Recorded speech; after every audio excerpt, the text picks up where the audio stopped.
Texas is stepping up to do everything we can by putting these razor wire border barriers to prevent people from coming in. There's people from all nationalities, from all over the world, who have come here and built a successful life for themselves and their families. That said that if that Hunter Biden laptop story Have any arguments against that right now? And I want to see how it goes. Elon Musk will expose Biden's border chaos to the country. That's what Governor Abbott says. Let's see what happens. Oh, no, that's the wrong video because she's still up there running her mouth on the other video. And I want the border crisis, of course, in focus at the GOP presidential debate last night as Customs and Border Patrol sources confirmed to Fox News that there were more than 11,000 total migrant encounters at the southern border in a 24-hour period, Tuesday to Wednesday this week. That marks the second time this week that we've hit this unprecedented threshold of 11,000 people encountered. Those are the ones we know about. Joining me right now is the governor of Texas, Greg Abbott, along with Texas Capital's president and chief executive officer, Rob Holmes. They will be at the New York Stock Exchange today to ring the closing bell. And we're going to get to that in a moment. Gentlemen, great to see you both. You too, Maria. Thanks. Governor, you've done so much on this border, and I'd like to start there. Rob, you know the success and strength of Texas, and you're actually wrapping it up in a way to invest in it. So we'll talk about that. Governor, this week has been incredible. 11,000 people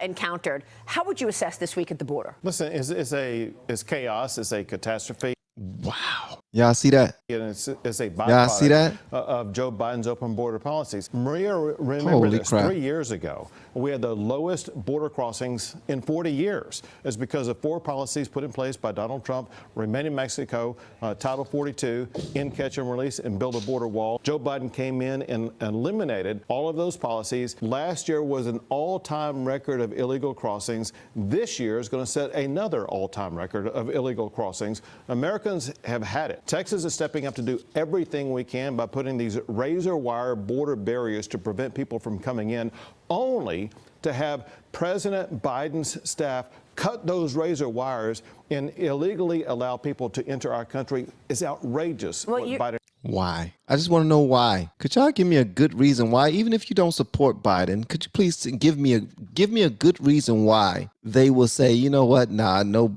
Let's go get them daggone bar wires out the water. Go remove all of our. Remove everything. Just come on over. Just come on over.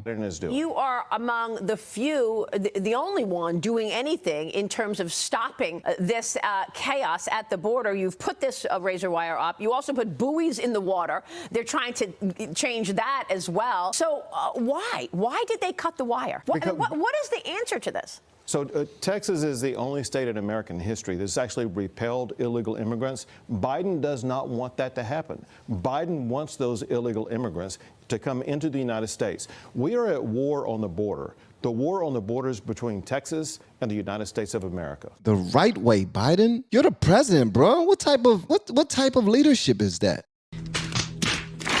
To say, no, I want people on the border to come over here. No, it's the right way. The right way. You got to fit that part in there, man, because that's a slap in the face to every taxpayer. It really is. It's a slap in the face. It's a ginormous slap in the face to other immigrants who are now American citizens who did it the right way. They had to go through so much, and they did it with a smile on their face. And it's not easy to become an American citizen, but they did it. They went through everything, checked all their boxes, dotted all their I's, crossed all their T's, became American citizens, celebrated. People celebrated them for it. That's a huge accomplishment. But you say, nah, anybody else, come on over here. That shows desperation. What is he so desperate for? What are you so desperate for? And I'm talking to President Joe Biden. Like, this shows desperation. What are you so desperate for? Now, I really want to know. I know ain't nobody going to answer me tonight, but I really want to know, what is he so desperate for? It's not like they're coming over too slow. We're not getting enough immigrants. We need more. Yeah, I would love for people from all over the world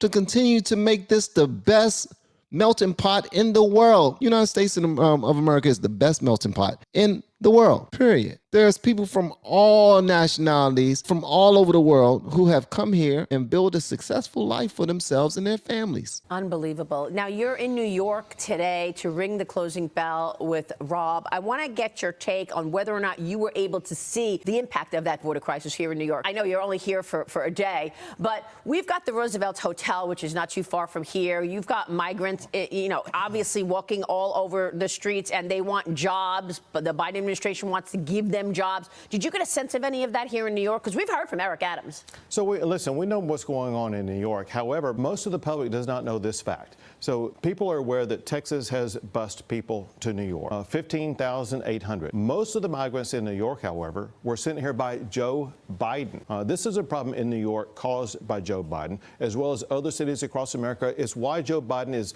underwater in the polls with regard to immigration. Americans, both Democrat and Republican, have had it with Joe Biden's open border policy. Even though you've got this enormous problem in Texas at the border, Rob, you're highlighting the growth of the state of Texas. You're ringing the closing bell today at the New York Stock Exchange to celebrate the launch of Texas Capital's new exchange-traded fund and the fund's management division and its flagship fund, the Texas Capital Texas Equity Index ETF. Tell me about the ETF.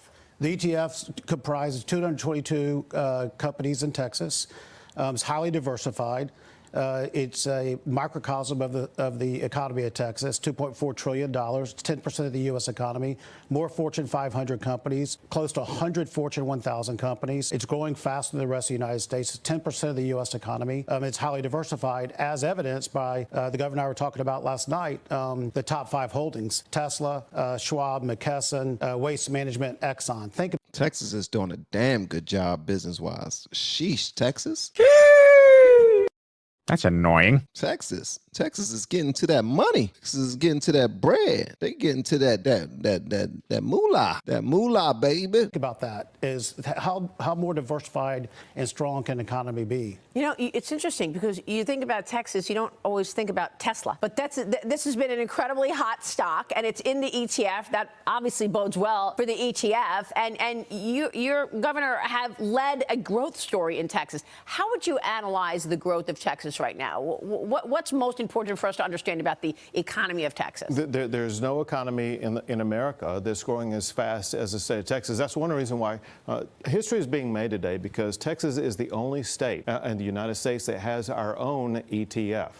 There are 30 countries in the world with economies smaller than Texas that have their own ETFs. Texas has the 8th largest economy in the entire world. We have more Fortune 500 company headquarters in Texas than any other state in America. We had 450,000 people move to Texas last year with these companies that are moving to the state of Texas. The economy is on fire, so much so this past year Texas had a budget surplus of $35 billion, while California had a budget deficit of $35 billion. Wow. Wowzers. Greg Abbott, this brother knows business, apparently, because he's getting to it. He's making all the right moves. Texas is doing great economically. You've got to talk to the leadership in Washington on Capitol Hill about your secrets to budget surpluses. But Rob, this TXS is Greg Abbott? Is he a good guy? What's the word on the street about him? What's the word on the street about Abbott? Is he solid? Like, pause. Does he usually stay on topic? Does he stick to his word? Because business wise, this is crazy. $35 billion surplus when California, the home of all of the Hollywoodians in LA and the most extravagant state in the world, had a $35 billion surplus. Deficit. So he's solid. Lisa Marie says he's solid. Yeah. He flip-flops. Abbott has control of more of that money than you could possibly imagine. He's in so many pockets. It's no wonder why he flip-flops so much. Texas born and raised. Abbott is beholden to the money, period. So that's it. He's just bought that money. He bought that bread. So, wow. all right. This allows investments in the Texas economy and actually allows investors to benefit from this growth story that the governor is talking about. What are you expecting? What have you heard in terms of, interest in this ETF? Because we haven't seen an ETF in a state like this. No, look, I think it'll be great. It's a very unique alternative investment and one that will differentiate based on what we just talked about. There's so many, it's so dynamic. I mean, not only are the economic indicators fantastic, but it's the second largest workforce in the country. It's the youngest workforce in the country. There's 11 tier 1 universities. So the companies moving to Texas at record pace are coming there for a lot of reasons, but one is just the talent pool. And the talent is coming up through the school systems in Texas, but also moving in because they want to be a part of it. And this ETF is just one more step in your grand master plan to create this titan in business, Texas Capital, in terms of its size and the products that you have. Are you trying to create a mini JP Morgan here? Well, we're not trying to create a mini JP Morgan. We've talked about that. But Texas does deserve, just like its own ETF, full service financial services firm. And it now finally has one for the first time. Think about that. Institutional sales and trading floor, wholesale investment banking. We just led the largest sole managed debt deal in the country last week. Wow. Our investment bank is a year old. So it is profitable. We've done $50 billion of notional trades on the sales and trading floor. Our private wealth business is growing 37% year over year, second quarter end. P times V, or our treasury business, is 17%. That's a 2% business. So it's working. I know that one of the allures for the state of Texas is the fact that you don't have the taxes that so many others do. You don't have income tax. I want to get your take on the sales pitch for corporations. We've seen so many companies say, you know what, I'm ditching California, I'm ditching New York, I'm going to Texas. What is the sales pitch? No income tax, no corporate income tax. In fact, because of our budget surplus, we cut taxes by $18 billion in the state of Texas. The key really is the regulatory environment. When we brought Elon Musk in, we promised he would be able to build a gigafactory in 18 months by waiving permits, accelerating permits. What Texas does, we partner with our business leaders, like I'm partnering with Rob today, and Texas supports our businesses and ensures they will succeed in our great state. That's such a great point, and I'm glad you mentioned Elon Musk, because he's been talking about the border, okay? He's going to the border. He wants to see it firsthand. What is he going to see? And tell me about that in terms of communicating what's truly going on to the public through a man like Elon Musk with a huge following. So Elon is very frustrated about the fact that the mainstream media is... Okay, my question is this, before he answers about Elon Musk, because I said Greg Abbott is a solid dude, right? And he runs a tight ship in Texas. Why is he allowing the borders not to have the security that they need? Can't he tell the federal government no? Can't he say, no, this is how it's going to remain? Or, I mean, does he even have any say? Because now it has to do with another country. He can't because the federal government controls the border. All right, so can he put borders inside of his state? If they control the border, can he create a second border? Like, the federal government can do whatever they want. But what we're going to do is we're going to actually create a second border that they won't be able to do anything with. Now, I do know that they'll be impeding on other people's property. They keep on moving it back or whatever. But if he don't control the border, surely he controls the state. And the state away from the border, how far away from the border can he then start to create his own, state border? Especially if they have a $35 billion surplus. They clearly have the money to do it. And there are other people who would cut off part of Texas. He could send a Texas National Guard. Like, I'm just saying, not that should be on him to do, because the border is the federal government's issue. But he does have control of the state. He can do whatever he want to do in the parameters that he can do them, man. So I hear a lot about Arizona and Texas, but nothing on New Mexico. So yeah, if y'all know anything about that, I'm just asking questions that, I don't know how it all runs. You know what I mean? That's just that. It's not covering the chaos at the border. By him going down the border, it will expose it to people across the country as well as across the entire world. He wants to put a spotlight on what's going on the border and why there must be change at the top in the United States of America. Well, that's what I did. That's what I tried to do, going to the border 5 times.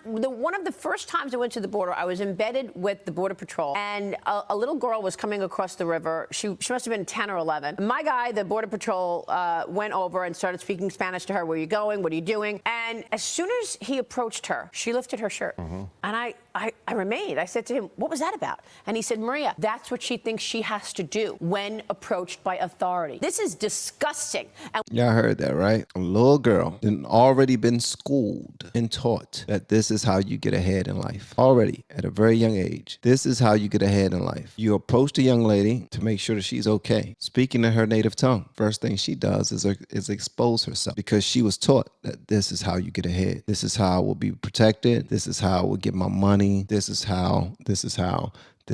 Wow. And what's happening to these little girls, they're getting raped, attacked, and we see no response from this administration. So I was horrified. You have little girls like that who are assaulted like that. But Maria, think about this story that happened in New York here, where a 1-year-old child died because of exposure to fentanyl. This fentanyl crisis caused by Joe Biden's open border policies. Texas law enforcement alone has seized enough fentanyl to kill every man, woman, and child in the entire United States of America. And now we have a 1-year-old child here in New York who lost. He said Texas have seized enough fentanyl to kill every man, woman, and child in the United States. So again, I think that there is some benefit to him creating his own border wherever he can start to put it up. And listen, you got a lot of billionaires that's coming from all these top-notch companies that work outside of Texas, that headquarters are in Texas, man. Yeah. Lost his life. Oh my God. Because of this tragedy. And my prayers to his family. And that's another reason that you have been so tough on China, by the way, because we know the underlying components come from China. Let's end on a positive note here, Rob. Are you seeing interest from institutions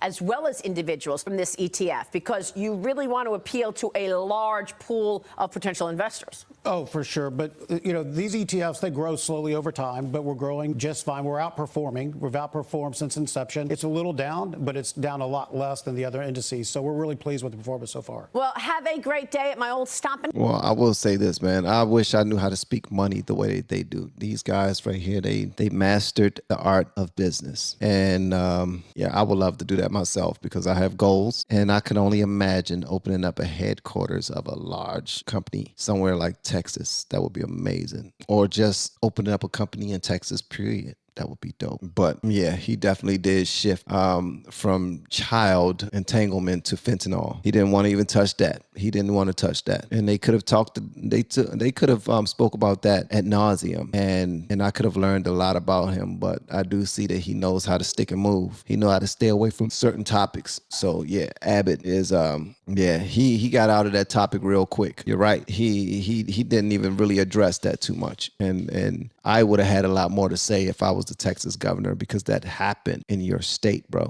That happened in your state.